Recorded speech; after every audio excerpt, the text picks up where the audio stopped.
Ils vous ont menti sur à peu près tout. Ils vous ont menti sur les masques. Le gouvernement vous a dit qu'il y avait des stocks, mais qu'ils étaient inutiles. Puis qu'ils étaient indispensables, mais qu'on n'avait pas de stock. Ils ont fait mentir les chiffres en brandissant chaque jour un nouvel indicateur toujours plus anxiogène. Depuis le début de l'année, le Covid-19 a fait 56 000 morts en France, soit 3 fois plus qu'en Allemagne, et ce, parce que nous avons fermé 69 000 lits d'hôpitaux en 15 ans. Le gouvernement a osé affirmer qu'aucun malade n'avait été abandonné, alors que nos anciens, nos parents, nos grands-parents ont été privés de soins et d'hospitalisation, condamnés à une mort couronnée de solitude. Ils vous ont menti sur le professeur Raoult, parce qu'il ne fait pas le jeu des grands laboratoires. Le vaccin avec ARN messager ne serait pas un vaccin à proprement parler. Pour le professeur et infectiologue Christian Perron, c'est de la thérapie génique sur laquelle nous n'avons aucun recul. Une aubaine pour des laboratoires pharmaceutiques qui n'auront même pas à payer leurs potentiels dommages irréversibles. TV Liberté défend la vérité. Aidez-la.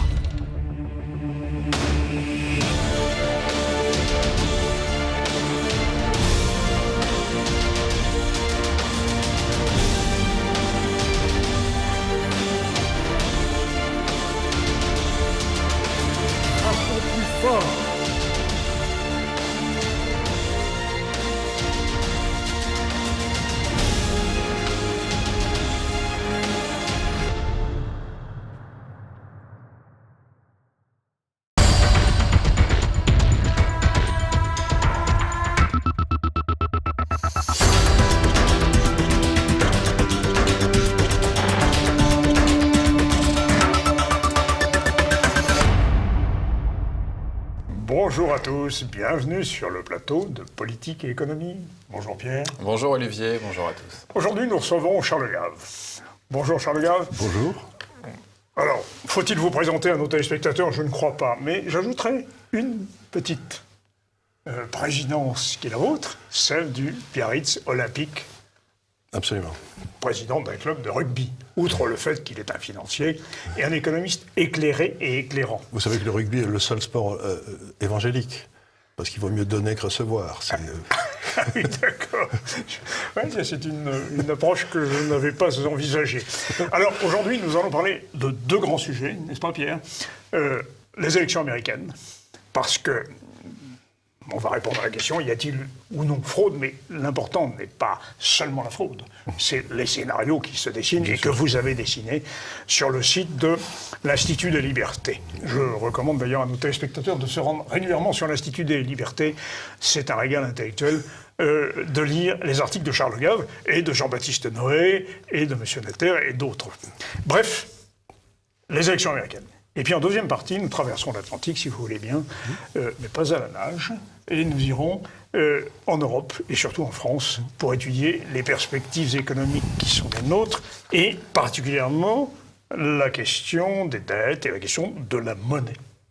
Alors Charles Gave, vous avez repris les travaux de Patrick Basham, qui est un journaliste américain, professionnel des sondages, et de l'analyse des résultats des élections aux USA. Ce monsieur a une autorité quand même. Oui, c'est une autorité, absolument. Parce que c'est lui qui avait annoncé le Brexit. C'était bien. Ce qui était quand même... et il avait aussi prédit, enfin annoncé, l'élection de Trump. Oui. Alors, quels sont les doutes sur cette élection? Mais les doutes sur cette élection sont très nombreux. Laissez-moi vous en donner quelques-uns. C'est la première fois dans l'histoire des États-Unis qu'un président qui a augmenté ses voix, le nombre de ses voix d'une élection à l'autre, oui. et de façon très considérable, oui. est battu. Ça n'a été jamais produit. Ce qui est quand même déjà une innovation. La deuxième chose, c'est qu'il y a aux États-Unis, comme un peu partout, des counties, vous savez, des comtés, qui sont des comtés types. C'est-à-dire qu'ils votent toujours comme la majorité. Vous voyez ce que je veux dire? C'est des espèces d'échantillons représentatifs de la population qui sont bien. Je crois qu'il y en a 40 aux États-Unis, il y en a 39 qui ont voté pour Trump, Et c'est la première fois dans l'histoire des États-Unis que ces comtés se trompent. Oui. Vous voyez, ce qui est quand même un petit peu Étrange. Le prototype n'est plus le prototype, quoi. Le prototype, l'échantillon. Je sais qu'il y a un village en France qui vote toujours au présidentiel pour le gars qui sera élu. Enfin, il y en a plusieurs d'ailleurs, mais qui ne sont jamais trompés. Donc, c'est cette espèce d'échantillon représentatif créé par la population. La troisième chose, c'est qu'on vient d'apprendre, ce qui n'était pas dans l'article, qu'il y a une firme qui est spécialisée à Dallas dans tout ce qui est cybersécurité, vous voyez, avec des gens tout à fait remarquables, anciens de l'armée, etc., qui viennent faire une étude qui ont montré que dans les différents comtés, vous en avez certains qui avaient la machine Dominion. Oui. Vous savez, cette espèce de machine dont on ne sait pas qui est le propriétaire, etc., qui est un grand mystère. Ça passe par l'Espagne, À Francfort. À Francfort, mais surtout on ne sait pas qui sont les actionnaires, si vous voulez, qui a financé tout ça. Donc on sait qu'il y a le Venezuela au départ, Cuba ensuite, et des gens disent que la Chine aurait racheté, enfin bref, c'est une histoire. Donc Dominion, c'est la machine qui a compté les voix aux États-Unis. Donc il y a eu des machines Dominion dans les États démocrates, parce que les États républicains les avaient refusées en disant qu'elles étaient trop faciles à pirater. Ouais, bien sûr. Et même dans les États démocrates, il y a des endroits où il n'y avait pas de machine Dominion. D'ailleurs, il y a une machine Dominion, les voix de Biden, il y en a 5% de plus que des voix de Trump dans les comtés similaires. Ce qui commence à faire un petit peu désordre. Vous voyez ce que je veux dire, c'est... Ça a commencé à faire beaucoup, oui. On a trouvé aussi, on a vu un truc de télévision dans lequel on voyait des gens qui sortaient une fois qu'on avait chassé les républicains en leur disant ça y est, on ferme. On a chassé les délégués républicains. On leur dit on ferme, vous pouvez partir. Ferme. Et puis une fois qu'ils sont partis, on voit des gars se précipiter et sortir dessous par exemple dessous cette table des caisses entières et recommencer à compter avec les bulletins qu'il y avait dans ces caisses entières qui étaient cachés aux républicains jusque-là. Donc, si vous voulez, il y a quand même beaucoup d'indications qui sont dans l'article en plus. Il y en a beaucoup d'autres qui a relevé cet homme, le journaliste en question. Mais il y a quand même un très gros doute. Et pour moi, le doute essentiel, c'est pas de savoir si c'est Biden ou si c'est Trump qui vont être élus. Bon, ça, c'est une question intéressante. Mais est-ce qu'il y a eu une tentative de coup d'État aux États-Unis contre le président ? Oui, Charles Gave, à propos de cela, vous aviez déjà évoqué dans une interview le procureur Durham, nommé par le secrétaire d'État à la justice William Barr. Et donc ce procureur travaille sur un rapport, donc le procureur Durham. De quoi s'agit-il ? Alors le procureur Durham, il y a déjà eu une tentative de coup d'État contre Trump, c'était celle dès le moment où il a été élu. Il faut que les auditeurs sachent que le jour de son élection, le 20 janvier 2016, le Washington Post, vous savez, le journal qui avait dégommé Nixon, dont vous vous en souvenez, qui est maintenant détenu par Amazon, avait fait un grand article en disant qu'il fallait en impeach Trump. Le jour de son inauguration. Conduire à une procédure d'impeachment. Qui a commencé avec... il y a eu une fausse histoire qui a été montée contre son spécialiste de la géopolitique, le général Flynn, dont on a montré que c'était un piège. Oui. Donc, si vous voulez, les types... Puis ensuite, il y a eu la tentative du procureur Mueller, qui a essayé de prouver qu'il y avait des liens avec la Russie, qui n'a rien prouvé du tout. Absolument. Et donc, il y avait déjà eu une tentative. Puis ensuite, il y a eu l'impeachment fait par la Chambre basse, où les démocrates étaient en majorité et ils ont voté pour l'impeachment, en respectant aucune des règles qui présidaient à l'impeachment. Donc, ça fait très très longtemps, depuis 4 ans à peu près, que ce qu'on peut appeler grossièrement l'État profond, dans lequel il y a des républicains, il ne faut pas se tromper, parce que les gens pensent que l'État profond, c'est que des démocrates, ou vous avez toute une série de républicains qui n'ont qu'une idée, c'est de se débarrasser de Trump. Les rhinos. Les rhinos. Republican in name only. Et ces républicains sont des gars, si vous voulez, qui sont tous très proches de la CIA, etc. L'archétype, c'est Kissinger, si vous voulez. Et donc, ces gars-là voulaient s'en débarrasser depuis le début.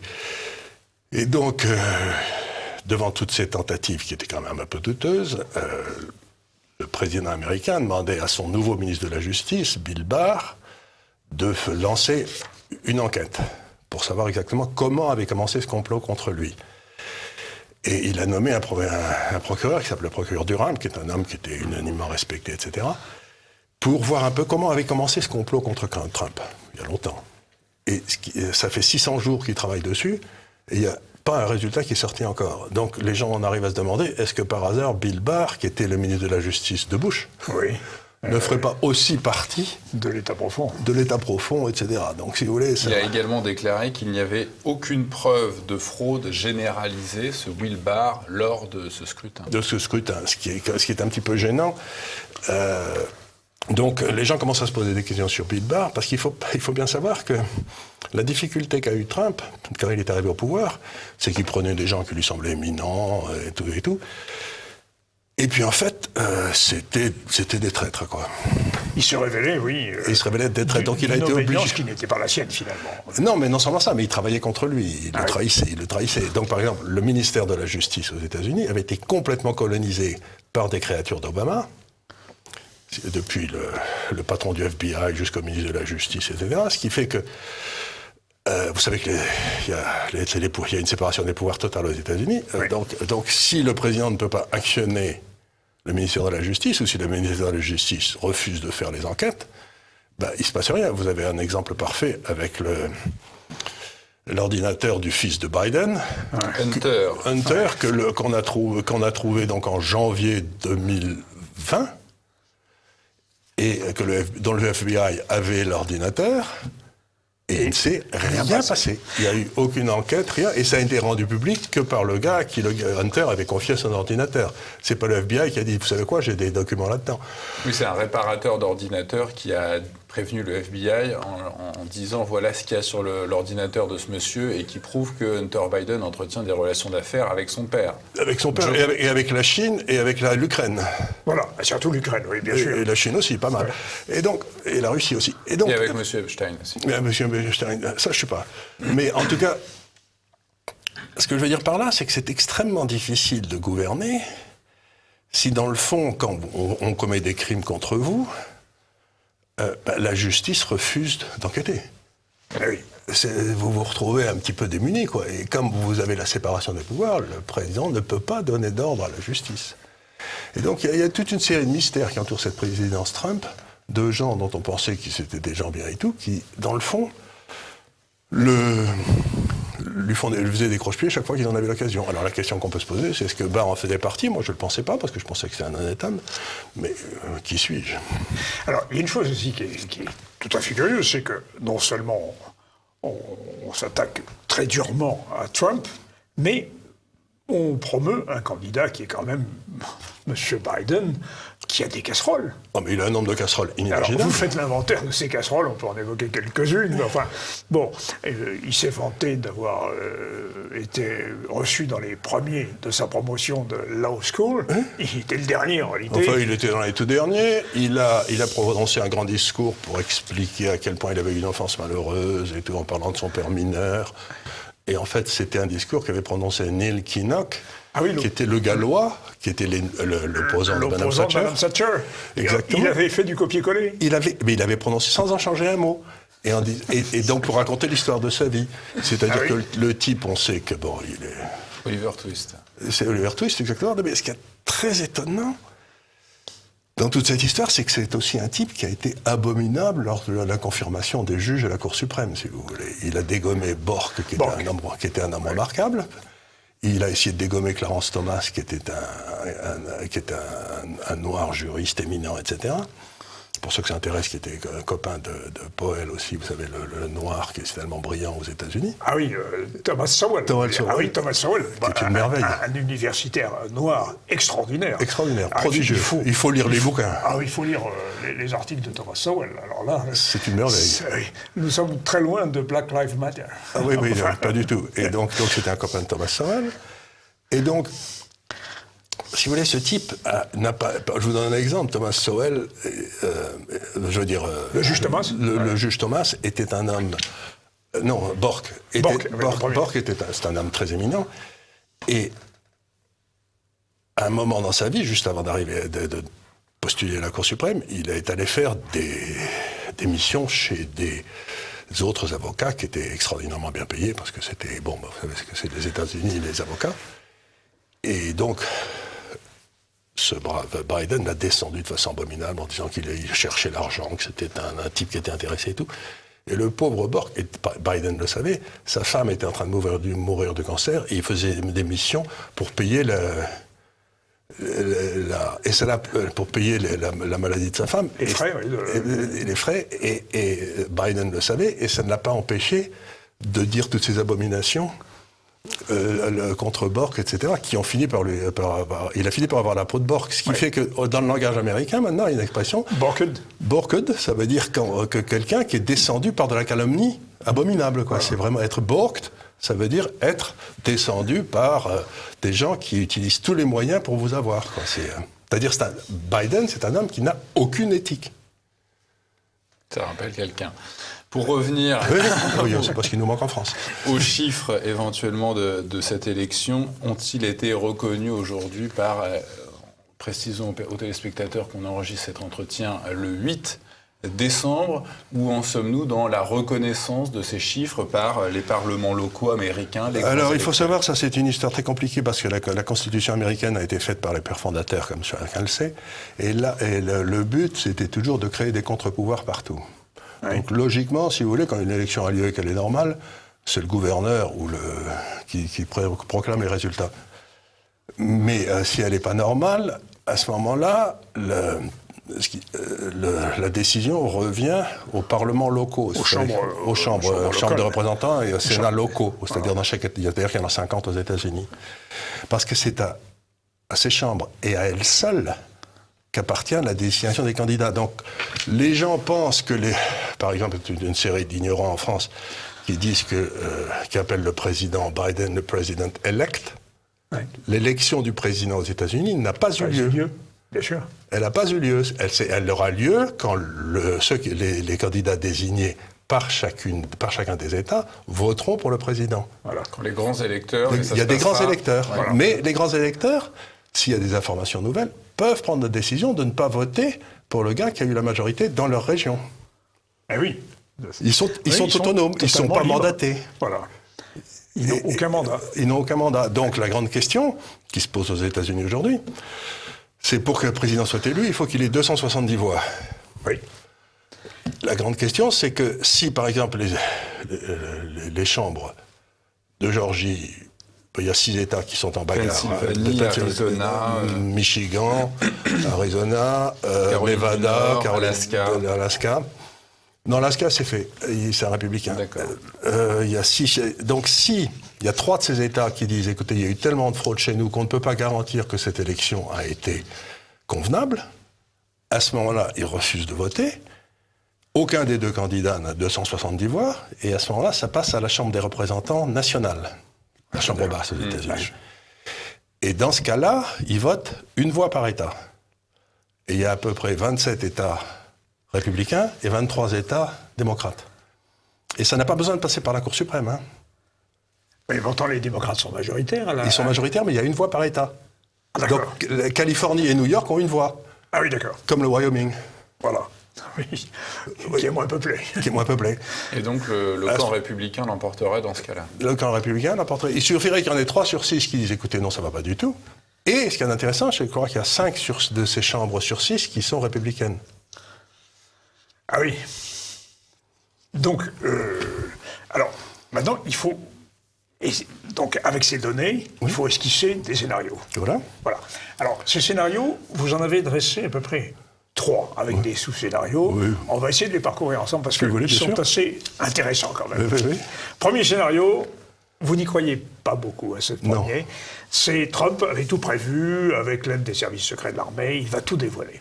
Bon, ça, vous n'y croyez pas? Ça circule beaucoup sur le net, parce que vous avez par exemple, pour des raisons qui m'échappent complètement, le serveur pour les élections américaines du système Dominion était à Francfort. Tiens. On se demande ce qu'il fout à Francfort. Hein. Bon, et il y a des rumeurs selon lesquelles il y aurait eu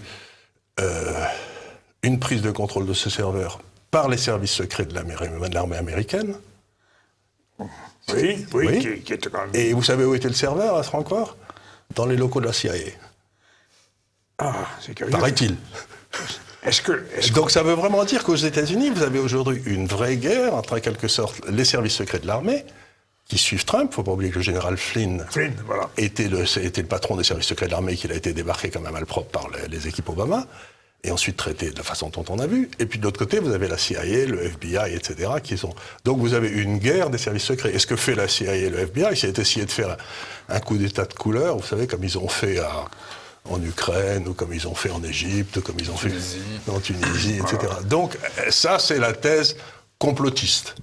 Mais je dis toujours aux gens, vous savez, quand on vous traite de complotiste, c'est en général le complotiste qui vous traite de complotiste pour vous empêcher d'en parler, quoi. C'est donc une définition intéressante du complotisme. je répète, donc le complotisme, c'est lorsque on vous condamne sous ce vocable pour vous empêcher de parler du complot. Voilà, exactement. Donc, qu'il y ait eu un complot, j'en ai pas le moindre doute. Mais ce scénario ne vous paraît pas... Écoutez, il est trop beau pour être vrai. Oui, c'est ça. Je suis trop... Vous savez, dans les marchés financiers, on dit toujours si quelque chose est trop beau pour être vrai, en général... Vous n'achetez pas. Voilà, je me dis ouf. Oui, d'accord. Si c'est trop beau pour être vrai, c'est probablement pas vrai. Donc, avant le 14 décembre... Voilà, mais il faut savoir aussi que la date du 8 décembre aujourd'hui et la date du 14 novembre ne sont pas dans la Constitution. C'est des usages. C'est des usages. Donc c'est le 6 janvier que tout se joue. 6 janvier. C'est le 6 janvier que les gens doivent se réunir à Washington et voter, en quelque sorte. Le 6 janvier, c'est aussi le jour du deuxième tour des sénatoriales. Le deuxième tour des sénatoriales, là, ça c'est des sénatoriales en Géorgie. Le 5 janvier, par exemple. Deux candidats. Deux candidats. Alors, aujourd'hui, le Sénat, il faut voir quelle est l'organisation des pouvoirs aux États-Unis. Le président de la République, le pouvoir exécutif. Vous avez de l'autre côté, vous avez ensuite la Chambre des représentants basse. Enfin, ça c'est aux démocrates. Et puis vous avez le Sénat. Et au Sénat aujourd'hui, vous avez 50 voix républicaines, 48 voix démocrates. Et il y a 2 qui vont être désignés en Géorgie pour des raisons locales. Oui. Et s'il y en a un des 2 qui est républicain, à ce moment-là, le Sénat est contrôlé par les républicains. Et ça bloque complètement Biden. Si les 2 sont démocrates, ce qui me paraît peu probable, mais on ne sait jamais, à ce moment-là, si vous voulez, les démocrates contrôlent tout. La Chambre basse, les représentants, les sénateurs. Et ce qu'ils feront à ce moment-là, c'est qu'ils essaieront, comme le seul verrou, ça restera la Cour suprême, ils essaieront de nommer 6 ou 8 de nouveaux juges, qui seront tous démocrates, qui seront intronisés par le Sénat, dans lequel ils auront la majorité. Et donc à ce moment-là, les États-Unis sont complètement contrôlés par le Parti démocrate et cessent d'être une démocratie. Quoi. Oui, c'est ce qu'a dit le président Trump samedi 5. Si ces sénateurs Kelly Loeffler et David Perdue, donc ces 2 candidats pour la Géorgie, ne gagnent pas, rien ne pourra arrêter les démocrates. Rien. Le rouleau compresseur. C'est et il faut bien se rendre compte que le Parti démocrate aujourd'hui, les gens pensent toujours à des démocrates bien élevés, comme, je sais pas, les Kennedy ou des gens comme ça. Ils n'étaient pas très bien élevés, mais enfin, ils étaient normaux, quoi. Là, les démocrates aux États-Unis, leur programme, c'est Mélenchon. Faut pas se tromper, c'est exactement le programme de Mélenchon. C'est-à-dire laisser rentrer tous les immigrés, c'est-à-dire il y a tous les trucs de Mélenchon. Donc, si vous voulez, c'est pas du tout la gauche dont on est dans. Oui, c'est le triomphe de Bernie Sanders. C'est le triomphe de Bernie Sanders, c'est le triomphe de Kamala Harris, c'est le triomphe d'Obama. D'Obama aussi. Oui. D'Obama, parce que on a mis Biden parce que c'était un homme sans aucun intérêt, qui avait tellement de casseroles qu'on pouvait le contrôler comme on voulait. Donc, si vous voulez, si j'ose dire, Biden, avec toutes les casseroles qu'il a, ça va pas être difficile de l'impeach si on fait sortir une casserole, quoi. D'accord. Et donc, à ce moment, on a Kamala Harris qui est extrêmement dangereuse. Et d'un point de vue économique, alors, quelles seraient les conséquences de la... ils vont augmenter les impôts, ils vont augmenter les réglementations, ils vont partir comme des fous sur l'histoire de l'économie verte, donc ils vont complètement ruiner tout le Texas, etc. Et donc, à ce moment-là, si vous voulez, si vous êtes dans les marchés financiers, ce qui est mon cas, il faut vraiment mettre les bretelles, la ceinture, le casque lourd et partir aussi loin qu'on peut, quoi. Vous voyez ce que je veux dire. Alors ça, c'est le scénario économique. Il faudra penser au scénario aussi géopolitique, on en reparlera. Mais il y avait un deuxième scénario qui était, que vous avez esquissé, et que celui-ci, vous semblez y croire plus, entre finalement le scénario optimiste, le premier que nous avons vu, et auquel vous ne croyez pas, et puis le dernier Pierre vient d'évoquer, qui est la La catastrophe absolue. Il y en a un deuxième qui est... Les tribunaux ou les parlements décident que le processus électoral a été gravement compromis. Voilà. Alors, qu'est-ce qui peut se passer? À ce moment-là, ça va devant la Chambre basse qui vote pour Trump. Les sénateurs votent pour Trump. Non, c'est les représentants, mais parce qu'il y a une voix par État. Ah oui, c'est vrai, 27 contre 23. C'est ça. Voilà, pardon. Pouf, excusez-moi. Il passe comme une lettre à la poste à ce moment-là. Mais à ce moment-là, vous imaginez la fureur des démocrates et les Black Lives Matter, qui vont se précipiter pour que foutre Donc ça se passera dans la rue, en fait. Ça se passera dans la rue, mais à ce moment-là... Quoi qu'il arrive, de toute façon, ça se passera dans la rue, non? Non, si les démocrates gagnent, les gens, vous savez, les républicains sont des gens qui vont rarement dans la rue. Ils sont, c'est ça. Ils sont bien élevés. Mais alors, donc, dans ce scénario-là, Trump est réélu. Oui. Mais alors, là, il faut qu'il lâche les dossiers aussi. Ah ben, à ce moment-là, ça va être absolument abominable, parce que il va procéder à un nettoyage. Il va y avoir, je ne sais pas si vous avez vu, dès le lendemain des élections, où il a commencé à avoir des informations, il a viré le ministre de la Défense. En effet, oui. Dans la seconde. Et ensuite, il a viré... Il s'appelle Kissinger. Non, ça c'était le ministre de la Défense, il s'appelait Espen, je crois Espen. Et puis il a viré ensuite deux membres d'un comité spécial qui était chargé de contrôler le président de la République à la CIA, si j'ose dire, qui était Kissinger et Mme Albright. Ah, d'accord. Il a viré ces gens-là immédiatement. Et il commence à virer des gens partout. Mais il faut savoir aussi que le président des États-Unis a des pouvoirs assez importants. Et par exemple, il peut déclarer qu'il va ouvrir les archives sur tous les dossiers sur lesquels les Américains se posent des questions depuis des années. Depuis l'assassinat de Kennedy jusqu'à son élection. Ça serait intéressant, là, il y aurait du... Passant par le fameux World Trade Center. Oui. Et donc, à ce moment-là, tous ces dossiers sortiraient, oui. et personne ne peut l'empêcher de le faire. Et donc, ça mettrait l'administration suivante dans une position complètement impossible. Si on prouvait qu'ils sont arrivés en trichant, ça mettrait l'administration. Donc, ça va être intéressant. Hein. Oui, vous y croyez vraiment aujourd'hui, Charles Gave, à la victoire de Donald Trump, du scénario, du passage par la Chambre des représentants? C'est pas du tout impossible. Vous avez d'abord la Pennsylvanie qui peut basculer parce que là, ils ont fait quelque chose d'inconstitutionnel. Donc, ça va sans doute arriver à la Cour suprême qui va dire non, ça c'est inconstitutionnel. Donc à ce moment-là, vous éliminez quelque chose comme 600 000 voix qui sont arrivées trop tard, qui ont été comptées n'importe comment, etc. Et dans ce moment-là, la Pennsylvanie bascule sur Trump. Donc ça fait déjà 24 voix de moins pour Trump, pour Biden. Autant, pas plus. Mais dans des États comme, je sais pas, le Michigan, ou le Wisconsin, ou l'Arizona, voire le Nevada ou la Géorgie, vous pouvez tout à fait avoir les chambres locales qui disent que l'élection a été tellement compromise qu'ils ne peuvent pas garantir la sécurité du vote. Donc à ce moment-là, ils ne votent pas et Biden perd ses voix aussi. Et donc on se retrouve en dessous de 270. Une probabilité complètement à vue de nez comme ça d'à peu près 30% sur ce coup-là, mais c'est pas zéro. Et le recours qui a été lancé en Pennsylvanie a été retenu par un juge de la Cour suprême, et c'est le juge Alito qui devrait décider ça aujourd'hui, donc le 8 décembre. Le 8 décembre, cet après-midi, on va voir. Il faut savoir que la Cour suprême est ainsi faite qu'aujourd'hui, vous avez 5 juges à droite et 4 juges à gauche. Donc, avant, ils étaient 4-4, donc c'était une situation de blocage, mais c'est tellement gros du point de vue constitutionnel ce qu'ont fait les démocrates en Pennsylvanie que je ne vois pas comment un juge pourrait, si on lui pose la question, dire que c'était constitutionnel. Alors, il y a encore 2 questions. Oui. Il y a un autre scénario, un sous-scénario. Son devoir accompli, il démissionne, passe le pouvoir c'est rigolo, ça. À son vice-président Pence. Oui, il peut démissionner le 15 janvier, passe tous les pouvoirs à Pence, et qui à ce moment-là le gracie pour tous les crimes qu'il n'a pas commis. Donc ça empêchera les autres de les poursuivre.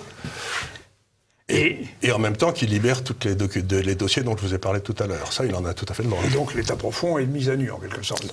Il montre l'état profond pour ce qu'il est. Voilà. Et alors, scénario, démocrate pessimiste, vous concluez, Charles Gave, en disant... si les deux sénateurs sont élus en Géorgie, on est mal barré, les gars. Et vous dites, si Biden est élu, et si vous avez aimé l'impérialisme américain, vous allez adorer les impérialismes turcs, chinois ou iraniens. Mais évidemment. Mais si vous voulez, c'est toujours ce que je dis aux gens. Bon, vous gueulez contre les États-Unis, ça m'est arrivé aussi.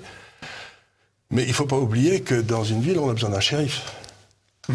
Or, qu'on le veuille ou non, c'était les États-Unis qui étaient le shérif en ville depuis longtemps. Et on a vu comment ça marchait quand c'était Carter. Quoi. Vous voyez ce que je veux dire? Ça marchait. Pour ceux que ça rappelle. Ça s'est terminé dans le désert d'Iran, avec etc. un hélicoptère au tapis. Donc, on peut faire tous les reproches qu'on veut à Trump, mais c'était un shérif crédible. Pour une raison très simple, c'est quand vous jouez au poker, le pire des dégâts, c'est celui dont vous ne pouvez pas prévoir les réactions. Donc, si vous voulez, les types étaient morts de trouille en se disant on ne sait pas du tout comment il va réagir, ce corneau. Tandis qu'avec Biden, on sait très bien comment il va réagir. Il va se coucher à toute allure. Il va en appeler à l'ONU ou il va en appeler à je ne sais pas qui. Donc, on va se retrouver dans un monde sans shérif. Et les impérialismes turcs, chinois et iraniens vont donc prospérer. pouvoir s'en donner à Ils ont quel jour. d'ailleurs commencé. Ils ont déjà pour commencé. Pour ce qui est de la Turquie, c'est très net. Pour ce qui est de la Turquie, la Chine aussi, elle pousse. Hein. Oui, et il parie Biden. Il joue Biden. Il joue Biden à fond. Mais il y a des Béis-Chandang qui disent que l'actionnaire ultime de cette curieuse société dominienne, c'est la Chine. Alors ça, on ne peut pas le prouver. On devrait pouvoir le prouver, mais pour l'instant, comme aucun journaliste ne fait aucun effort pour savoir, s'il y a eu des fraudes, et deux, exactement qui était derrière Dominion, personne ne fait des enquêtes, si vous voulez, puisque 95% des articles publiés depuis 4 ans aux États-Unis sont à charge. Sont à charge contre Trump. Il n'y a que des journalistes indépendants ici ou là qui font des recherches et tout, mais il n'y a pas le pouvoir de tir d'un... Vous gagnerez la Chine à une élection de Biden? D'abord, elle le tient complètement, puisqu'elle a corrompu son fils et lui. Donc, on dira, si vous ne faites pas ce qu'on veut, je lâche le dossier, moi. Et puis surtout, sur le plan de la défense de l'économie américaine... il n'y a plus rien, là. Il n'y a plus rien. Il n'y a plus rien, là. Il est dans les mains de... si vous voulez, l'administration Biden, c'est la 3e administration Obama. C'est ça, voilà. Bon, Obama complote depuis 4 ans pour... il ne peut pas revenir au pouvoir, mais il peut y mettre ses créatures. Et d'ailleurs, vous regardez les candidats aux différents postes qu'a déjà nommé Biden, sont tous des créatures d'Obama. Oui. En effet. Eh bien, conclusion toute provisoire, évidemment, puisque il est urgent d'attendre le 6 janvier. Voilà, nous sommes fixés début janvier. Début janvier. Le jour de l'épiphanie. Voilà. Et on verra qui sera le roi. Voilà, j'allais vous le dire. Nous allons traverser l'Atlantique après la pause. Bien sûr. Et revenir en France et en Europe.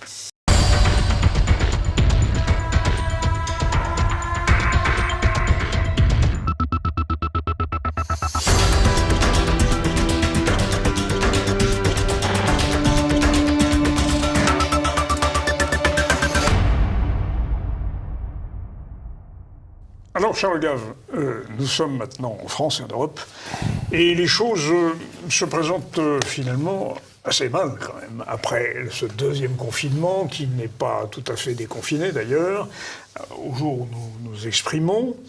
Mais c'est surtout maintenant l'économie qui va souffrir, et particulièrement la monnaie, me semble-t-il, parce qu'on ne peut pas se permettre de disposer en voiture, des ressources fournies par la BCE, par exemple, au titre du quantitative easing, assouplissement monétaire, indéfiniment.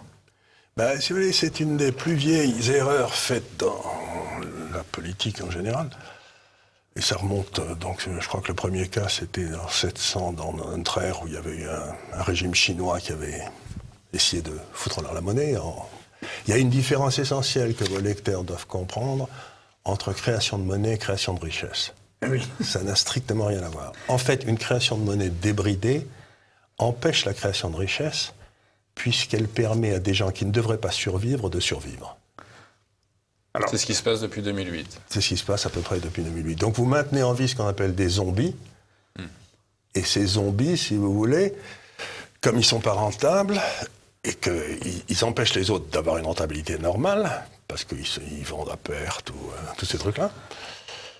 Et maintenant, vous avez des zombies partout. Par exemple, aujourd'hui, l'Italie est un pays zombie. Puisqu'aujourd'hui, le PIB par habitant en Italie est à peu près 10 à 15% plus bas qu'au moment où l'euro a été installé. Voilà. Et puis vous avez beaucoup de sociétés zombies en Italie, à qui les banques ont prêté. Donc les banques sont des banques zombies. Si vous voulez, le capitalisme, qu'on le veuille ou non, c'est un système darwinien. C'est ce que Schumpeter appelait la destruction créatrice. La destruction créatrice. Donc ça paye. Donc il faut que les gens disparaissent pour que les autres puissent monter. Mais donc c'est un système qui est extraordinairement dur, et un bon système politique laisse la destruction créatrice avoir lieu et protège les individus. Et vous ne protégez pas les sociétés, vous protégez les individus des duretés du système. Mais si vous passez dans un système où vous protégez les entités, à ce moment-là, comme il n'y a plus de destruction, il n'y a plus de création. Et le système part comme l'Union soviétique, en quelque sorte. Il ne peut pas ne pas s'effondrer. Alors, cet effondrement viendrait de quelle façon ? L'effondrement de l'euro, par exemple, l'effondrement de la monnaie, parce que les bourses... Une baisse du niveau de vie, d'abord. Ah, mais c'est déjà en cours. Oui, une baisse du niveau de vie. La France a un niveau de vie plus bas. Le PIB par habitant en France est plus bas qu'en 2007 aujourd'hui. Et c'est dû à quoi ? C'est dû au fait que, si vous voulez, ceux qui... Vous liez tout à l'heure, avant ce plateau, cette création monétaire qui entraîne l'inflation. Alors, il faut faire très attention. C'est dans l'autre sens. La création monétaire et l'inflation, c'est la même chose. Inflation, pour un économiste, ça veut dire hausse de la masse monétaire. Vous développez la quantité de monnaie par rapport à la quantité de biens produits. Vous créez plus de monnaie que ce qui est nécessaire dans le système. Et ça se termine toujours par un changement des prix relatifs. Alors, on a eu 3 grandes périodes d'inflation, si vous voulez, depuis dans ma carrière, quoi. Le premier, c'était la hausse des prix qui a suivi les années 70. Oui. L'immense hausse vous savez, les taux d'intérêt à 15, l'inflation à 12, l'augmentation des salaires à 12% par an, etc. Donc ça, c'est normal. Je n'étais pas né. Non, ça, c'est donc une inflation monétaire. Les gens, curieusement, confondent inflation avec hausse des prix. C'est pas la même chose. L'un est la cause, l'autre est la conséquence.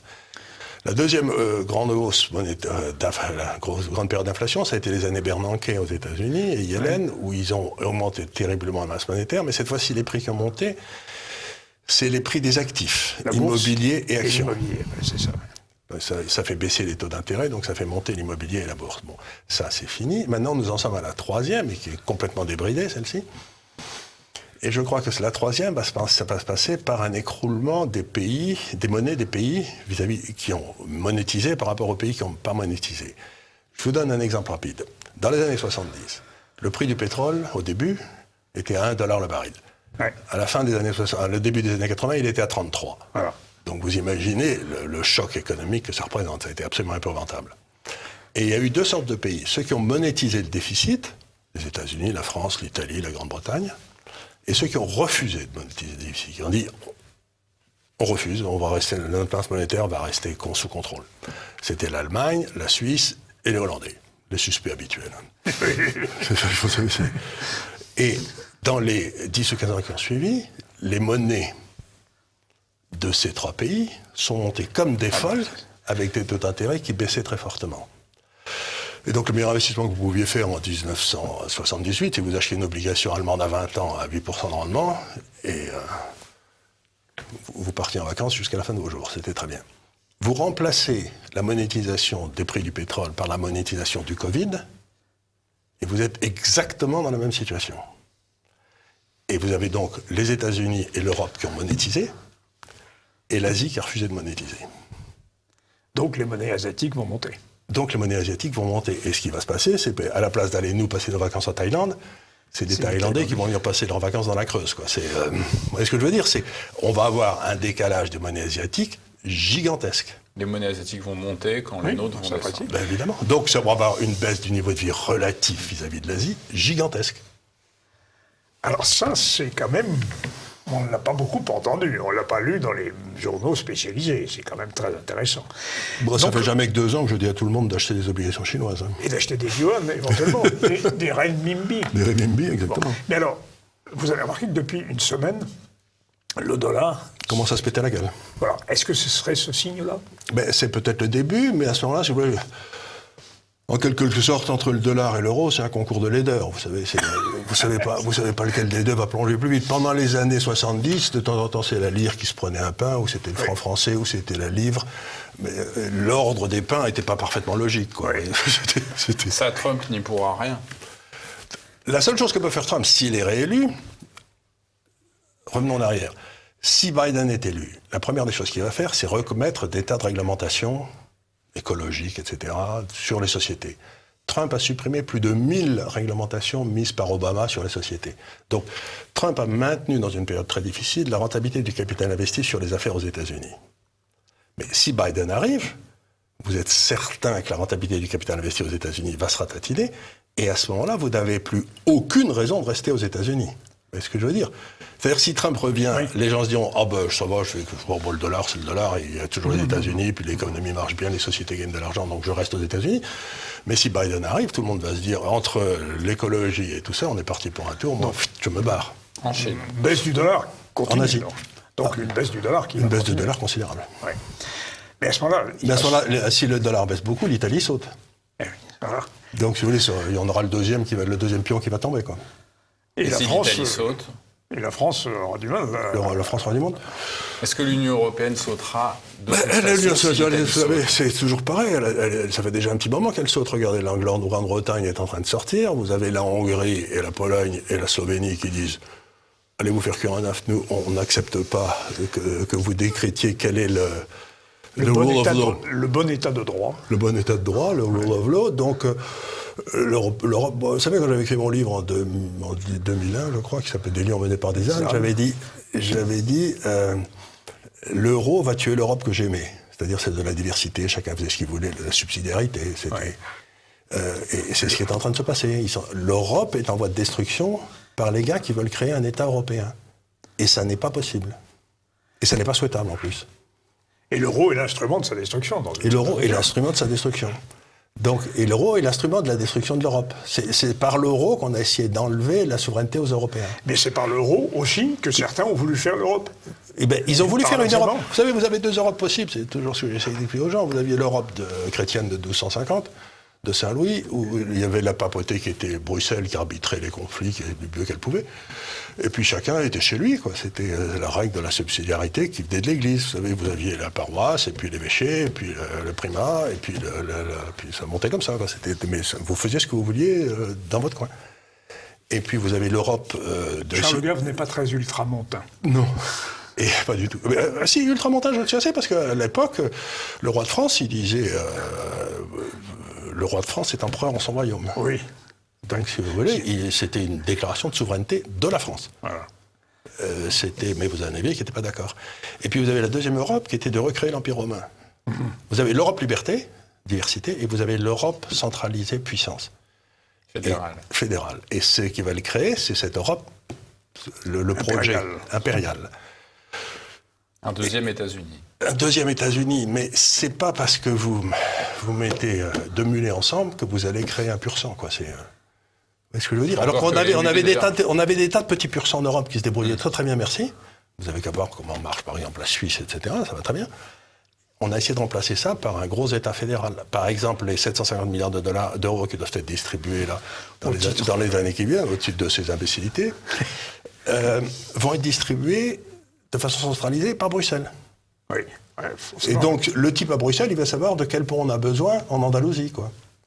Vous imaginez la corruption, quoi. Ça va y aller, hein.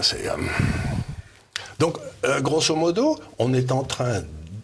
J'ai toujours dit qu'il y avait l'Europe de Robert Schuman, l'Europe rhénane, celle de la diversité, celle de la subsidiarité, et puis l'Europe de Jean Monnet, qui était l'Europe de la dictature. Jean Monnet ne croyait pas à la démocratie, hein. Absolument pas. Il croyait à la technocratie. Donc, grosso modo, on est en train d'assister à l'échec de l'Europe de Jean Monnet. Et de Giscard Giscard, c'est lui qui a tout créé. Oui. Giscard, ça a été le pire des présidents français, sans aucun doute. Ah bon? Vous pensez que les suivants n'ont pas été pires? Non, c'est sous Giscard que le poids de l'État dans l'économie est le plus monté dans l'histoire de France. Oui, oui, ça tout à fait, les prélèvements On obligatoires. a pris 5 points d'État pendant le Giscard. Prélèvements obligatoires. Et dont puis il celui- disait que celui- c'était le commencement du socialisme. Oui, Mais oui, mais il avait un discours très curieux, Giscard, parce que... un discours en même temps. Oui, un discours, il avait un... Et puis surtout... Comment dire? C'était un homme qui savait tout, qui comprenait rien. Le voilà habillé pour l'hiver, le malheureux.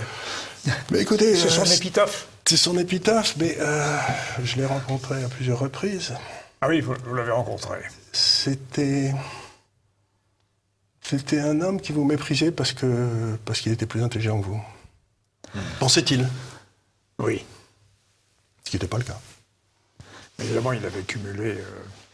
Il avait fait l'inspection des finances et le corps des mines, alors c'était... l'X et on ne pouvait l'ENA. pas faire mieux, quoi. Oui, oui. Vous savez, c'est toujours pareil, vous mettez... Ce que je dis toujours, le corps des mines, c'était Lebrun, et le premier de Saint-Cyr, c'était Gamelin, quoi. Voilà. Le Brun qui ne pouvait pas faire un discours, président de la troisième, finissante, sans éclater en sanglots. Bon, c'était gentil de sa part. Mais enfin, c'est peut-être pas tout à fait ce qu'on demandait à un président. Fut-il un président... En temps de guerre, vous savez ce que De Gaulle disait il a dit de Oui. Lebrun dans ses mémoires, qui était Oui. merveilleux, il a dit « Monsieur Lebrun est venu me voir donc en 1945, je l'ai cueilli, c'était mélancolique, et le problème c'est qu'il était le chef de l'État et qu'il n'y avait plus d'État qui n'était pas un chef. Voilà. Il aurait fallu qu'il y eût un État et qu'il y eût un chef. » Voilà, et qu'il fût un chef. Et qu'il fût un chef. Oui, mais bon, c'est le président de la troisième qui était un président peu actif dans Peu la actif, Constitution. peu Bon. actif. Mais, de toute façon, en effet, les hommes brillants, c'est pas la garantie de leur efficacité politique. Il n'y a aucun rapport entre l'intelligence, comme on l'a dit, ça Bah, tournait ça, sur combien de c'était- fois. vous avez fait un buzz extraordinaire là-dessus. Sur quoi? Bah, Vous dites sur nos élites. Oui. Ah, mais ça, c'était il y a 4 ou 5 ans 4 ou déjà. 5 ans, il a été reparti à 25 millions d'exemplaires, Oui, ce oui, truc. oui, il a atteint les 25 millions. C'est rigolo.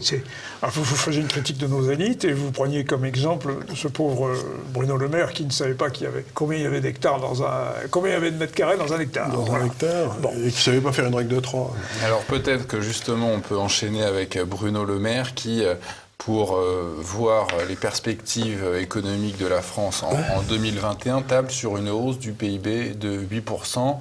On n'est toujours pas sorti du deuxième confinement. Le président, dans sa dernière allocution, a déjà parlé d'une éventuelle troisième vague qui mènerait à un troisième confinement. Qu'est-ce que ça vous évoque, cette déclaration? On va commencer du par ministre le ministre. Vous savez, je suis toujours... 8%. Oui, non, ouais, non, mais c'est une pas difficile. hausse de Si vous 8% du passez, PIB si vous après une passez chute de 100 à attendue. 50 Oui, et que vous montez de 50 à 54, ça fait 8%. Donc, si vous voulez, il n'y a pas de quoi se glorifier. Mais je voudrais surtout revenir à cette histoire du confinement. Vous vous souvenez, quand tout ça a commencé, il y a la Suède qui a dit c'est des grosses bêtises, parce que si vous confinez les gens, ils vont peut-être s'arrêter d'être malades, mais dès qu'ils ressortiront, ils redeviendront malades. Et donc les Suédois ont dit, on fait rien du tout, on dit aux vieux, qui étaient les seuls qui mouraient, vous restez bien tranquille chez vous, et on dit aux autres, vous continuez à faire ce qu'il faut faire, mais vous vous lavez les mains, et vous ne mettez pas trop près les uns des autres, sauf dans des circonstances exceptionnelles. Et puis, Qu'en pensez-vous? je ne sais pas. Mais enfin, vous voyez ce que je veux dire. Et donc, qu'est-ce qu'ont fait les Suédois? Ben, regardez la courbe des morts maintenant en Suède. Ouais. Il n'y en a pas. Alors que nous, on a clôturé, on les a remis dedans, les gens sont tombés malades, paf, on les referme. Et à quel moment a-t-on décidé que la seule façon de traiter une pandémie, c'est que ce soit le peuple entier qui soit en quelque sorte vacciné, qu'on atteigne ce qu'on appelle L'immunité collective. L'immunité collective. Et donc, ce qui me surprend avec tous ces gars-là, c'est à quel point il y a deux choses. La première, c'est qu'ils ne disent jamais qu'ils se sont trompés. Parce que qu'est-ce qu'on a pu taper sur la Suède à l'époque? Ah oui, ça c'est vrai. C'était quand même étonnant. Et deuxièmement, ils n'apprennent pas de leurs erreurs. C'est-à-dire qu'ayant fait une première erreur, ils en font une deuxième. C'est exactement, si vous voulez, comme en 1943, si Pétain avait décidé de faire une deuxième ligne Maginot au milieu de la France, vous savez, pour empêcher les Allemands d'aller dans le sud. Ah c'est ça, le long de la ligne de démarcation. La ligne de démarcation, faire une deuxième ligne de Maginot. Mais c'est ce qu'on est en train de faire. Les enfants de ceux qui ont fait, les petits-enfants de ceux qui ont fait la ligne Maginot sont en train de faire le confinement. Ce que disait De Gaulle, encore une fois, c'est à quoi sert une place imprenable? À être prise. La seule défense, c'est le mouvement, c'est la vie. Et ils essayent d'arrêter le mouvement et d'arrêter la vie. Et le but de la vie, c'est pas la vie. Le but de la vie, c'est d'être libre et de faire ce qu'on veut. C'est pas de ne pas mourir. C'est ce que je veux dire. Et on a des gens qui pensent que le but de la vie, c'est la vie. Donc la politique médicale, est débile. c'est la ligne Maginot, La ligne et de- la ligne Maginot, c'est la défaite. C'est automatiquement la défaite. Et ce qu'ils sont en train de faire, c'est qu'ils ont gardé bien au chaud tout l'appareil d'État qui n'arrive à rien. Et ils mettent tous les combattants du front, c'est-à-dire les entrepreneurs, ils sont en train de se faire décimer. Et quand on va revenir, ben, il n'y aura plus d'entrepreneurs. Et ce n'est pas les fonctionnaires qui font leur boulot Qui vont créer des richesses. qui vont créer des richesses. Donc, ce que j'essaie de dire, c'est que dans une situation, dans une nation, vous avez 3 niveaux. Vous avez le peuple, les types qui se débrouillent pour élever leurs enfants, faire des affaires, monter, descendre, bref. Vous avez le niveau de l'administration, qui est le monde de la certitude. Vous avez des règles, des trucs qu'il faut respecter, tout ça, vous le savez par cœur. Et vous avez le monde de la politique, qui est celui qui doit faire avec l'incertitude, avec le risque. Voilà. Et ce qui se passe aujourd'hui, c'est que depuis Giscard, encore lui, le monde administratif a capturé le monde politique. Et il ne supporte pas le risque. Voilà. Il ne supporte pas de travailler dans une atmosphère Au fond, incertaine. pour vous résumer, le monde de la certitude, qui est celui des fonctionnaires, doit gérer, ou prétend gérer, le monde de l'incertitude. Exactement. Et ça, c'est pas possible. Et donc, la première des choses qu'il faut faire, c'est qu'il faut renvoyer la fonction publique dans son boulot, qui est de gérer la certitude. Et surtout, de nous laisser bien tranquille ailleurs. Est-ce que c'était pas ce qu'avait déclaré le président Macron en évoquant justement l'action de l'État profond qu'il a nommé à plusieurs reprises en disant je vais essayer de combattre l'État profond? Écoutez, je crois que c'était Einstein qui disait « c'est compter sur ceux qui ont créé le problème pour le résoudre est une erreur ». Ben, oui, dans une certaine mesure, il connaissait l'État profond, il en était... Mais il en est l'émanation. Il a bénéficié d'un complot, on a dézingué ce pauvre Fillon qui ne demandait rien à personne. Et on a dézingué pour le faire arriver lui, si vous voulez. Et je ne sais pas si vous avez remarqué, si vous portez plainte à la justice, vous avez du pot si on vous écoute dans 6 ans. Quoi. Ah oui, là, ça a été fait en 3 jours. 24 heures. Ça a été Oui, vite, ça a été absolument. très vite. Mise en examen tout de suite. Mise en examen tout de suite. Je vous donne un C'est autre très exemple. curieux. J'ai reçu récemment Charles Pratt, vous savez, dans Oui, son je livre. que le nous magistrat, avons reçu le magistrat. reçu qui sur dénonce le la plateau. Si vous voulez, il y a social. 51 milliards de fraude. On a tout prouvé, il y a eu des commissions d'enquête qui ont tout prouvé, etc. Ça arrive au ministère de la Justice, et ça s'arrête. Le ministère de la Justice décide de ne pas poursuivre des crimes. C'est exactement ce qui est arrivé à Trump. Si vous voulez, le ministère de la Justice, il s'est dit dans sa grande sagesse, « Ah ben non, moi je ne veux pas y aller, parce que peut-être les Arabes se révolteraient dans la rue, j'en sais rien, je sais pas. » Oui, il gagne du temps. Il gagne du Et temps. alors, 50 milliards de fraude, mais pendant ce temps-là, la CADES va chercher 70 milliards sur les marchés financiers. Exactement. Et puis 50 milliards, c'est grosso modo le service de la dette en France. Absolument. Alors, qu'est-ce qu'on va faire ? Il a un peu baissé. Un peu. Aujourd'hui, Avec les taux d'intérêt à zéro, Voilà. il va aller à zéro, un de ces quatre. Hein. voilà. Mais oui, mais c'est fâcheux. Parce que ça crée de l'euphorie pour les hommes politiques qui en reprennent du coup. Ben évidemment, mais c'est la ce que dette. j'ai dit. La politique qui est suivie aujourd'hui, c'est comme de donner les clés de sa cave à un sommelier alcoolique. Quoi. C'est pas mal. Mais c'est exactement ça. Et oui, c'est bien, oui. Le propre du politique ou de l'administratif, surtout de l'administratif d'ailleurs, c'est qu'il ne comprend pas le processus de création de richesse. La prise de risque, l'échec, la nécessité de l'échec pour que quelque chose marche. Allez, je vais me faire l'avocat du diable.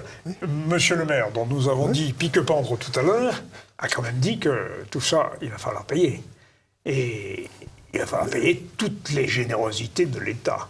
Il l'a dit. Il va falloir rembourser la Je dette. suis tout à fait d'accord, mais à ce moment-là, si vous voulez, il faut se dire... Et comment on va rembourser ? Le rembourser, on ne pourra pas, ça va sans dire.